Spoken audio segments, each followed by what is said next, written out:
ஜப்பானில் இருக்க ஒரு பொம்மைக்கு 100 வருஷத்துக்கும் மேலே அந்த பொம்மையோட முடி வளருதுன்னு சொன்னால் அவங்களால நம்ப முடியுமா? இது பொய் கிடையாது, உண்மை. ஆனால் ஏன் அந்த முடி வளருதுன்னு சொல்லி இன்னை வரையுமே யாராலையுமே கண்டுபிடிக்க முடியல. 1918 ஜப்பானில் எக்கிகி சுசுகின்ற ஒரு பையன் அவனுடைய தங்கச்சிக்கு கொடுக்கறதுக்காக அங்கே இருக்க கடையில் ஒரு பொம்மையை வாங்குறான். அந்த பொம்மையை வீட்டுக்கு எடுத்துகிட்டு போய் அவனுடைய தங்கச்சியான ஒக்கிகோ கிட்டையும் அந்த பொம்மையை கொடுக்குறான். அந்த பொண்ணுக்குமே அந்த பொம்மை ரொம்பவுமே பிடிச்சி போயிடுது.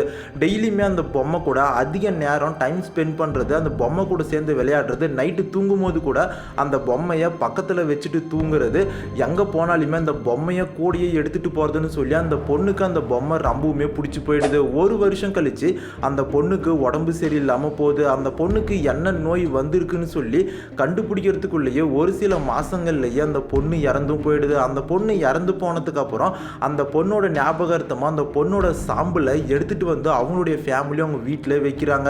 அந்த சாம்பிள் பக்கமே இந்த பொம்மையையும் வச்சு டெய்லியும் அந்த சாம்பிளுக்கு முன்னாடியும் இந்த பொம்மைக்கு முன்னாடியும் ப்ரே பண்ணுறாங்க. ஆனால் இதுக்கப்புறம் தான் அந்த ஃபேமிலி ஒரு பயங்கரமான விஷயத்தை பார்க்குறாங்க. ஒரு சில மாதங்கள் கழித்து அந்த பொம்மையோட முடி கொஞ்சம் லென்த் ஆகிறத பார்க்குறாங்க. இன்னும் ஒரு சில மாதத்தில் அதோடவும் லென்த்தாக இருக்குது. இதை பார்த்த உடனே அந்த ஃபேமிலி ரொம்பவுமே பயந்து போகிறாங்க. கொஞ்சம் கொஞ்சமாக இந்த விஷயம் வெளியவும் தெரிய ஆரம்பிக்குது. அந்த பொம்மையை சயின்டிஸ்ட் எடுத்துகிட்டு போய் ரிசர்ச்சும் பண்ணுறாங்க. ரிசர்ச் பண்ணி 2 தியரியை முன்வைக்கிறாங்க. ஃபர்ஸ்ட் தியரி, இந்த பொம்மையில் இருக்கிறது பிளாஸ்டிக் முடி கிடையாது, இது உண்மையான மனிதனோட முடி.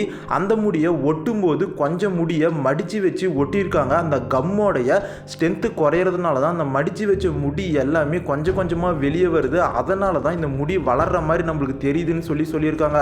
ஆனால் 100 வருஷத்துக்கும் மேலேயும் இந்த முடி வளர்ந்துட்டே இருந்திருக்கு. அவ்வளோ முடி உள்ள மடித்து வச்சிருப்பாங்களான்னு சொல்லி இந்த தியரியை பொய்ன்னு சொல்கிறாங்க. 2வது தியரியாக என்ன சொல்கிறாங்கன்னா, இந்த பொம்மையில் இருக்கிறது மனிதனோட முடின்றதுனால மனிதனோட முடி இயற்கையாகவே காற்றில் இருக்க ஈரப்பதத்தினாலையும் வளரும், அங்கே இருக்க என்விரான்மெண்ட்னாலையும் வளரும்னு சொல்லியிருக்காங்க. ஆனால் 100 வருஷத்துக்கு மேலேயும் இந்த பொம்மையோட முடி வளர்ந்துட்டே இருக்கு. ஆனால் என்ன காரணத்தினால வளருதுன்னு சொல்லி இன்னை வரையுமே யாராலையுமே கண்டுபிடிக்க முடியலை.